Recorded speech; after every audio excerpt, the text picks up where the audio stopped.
সারা সপ্তাহ জুড়ে আমি অপেক্ষা করে থাকি রবিবারের জন্য। রবিবারটা আসলে একটু ইচ্ছে করে বাইরে কোথাও ঘুরতে যাই। এই রবিবার আমরা বেরিয়েছিলাম লং ড্রাইভে কোথায় গিয়েছিলাম? কোলাঘাট। সেখানে যে শেরি পাঞ্জাবটা রয়েছে সেই রেস্টুরেন্টে খেতে গিয়েছিলাম। আমাদের প্ল্যানিং ছিল লাঞ্চের, বাট ওখানে গিয়ে যেই টাইমে আমরা খাবারটা পেয়েছিলাম তখন আর সেটা লাঞ্চের টাইমিং বলা যায় না, মানে আমাদের খেতে খেতে বিকেলই হয়ে গেছে। দেখতেই পাচ্ছ আমরা চলে এসেছি রেস্টুরেন্টে। আর এই রেস্টুরেন্টটা একদম যে মেন রাস্তাতে রয়েছে তার পাশেই।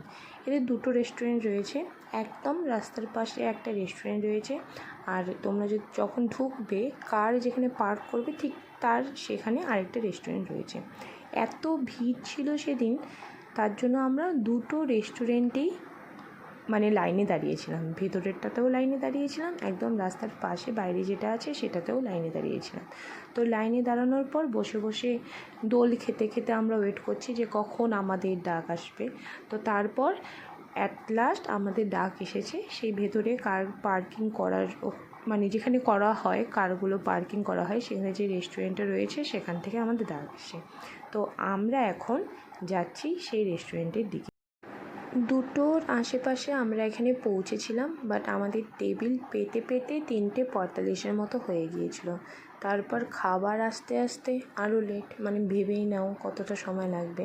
যখন খাবারটা পেয়েছি তখন বিশ্বাস করো একদম ভিডিও করার মতো মুডে ছিলাম না, এত খিদে পেয়ে গিয়েছিল।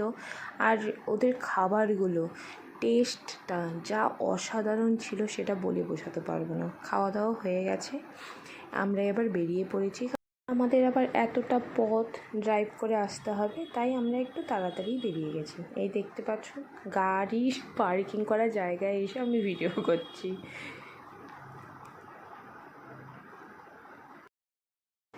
আমরা রওনা দিয়ে দিয়েছি। গাড়িতে বসে বসে ভাবছিলাম যে আর কোথায় যাওয়া যায়। ভাবতে ভাবতে মাথায় বুদ্ধিটা এলো, আচ্ছা রূপনারায়ণের ধারে যদি একটু সন্ধ্যাটা কাটানো যায় তাহলে কেমন হয় বলো তো? ভালো হয় না বলো তো?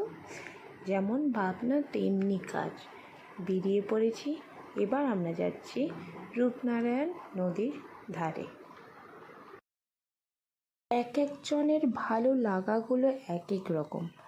আমার খুব ভালো লাগে এরকম এক শান্ত বিকেলে নদীতে হালকা পা ভিজিয়ে নিয়ে বসে বসে আপন খেয়ালে বিকেলটা কাটাতে। আর সাথে যদি 1 কাপ চা হয়ে যায় তাহলে তো আর কোনো কথাই নেই। তো আমার ছুটির দিন এভাবেই কেটেছে। তোমরা কী করলে অবশ্যই জানিও। বাই।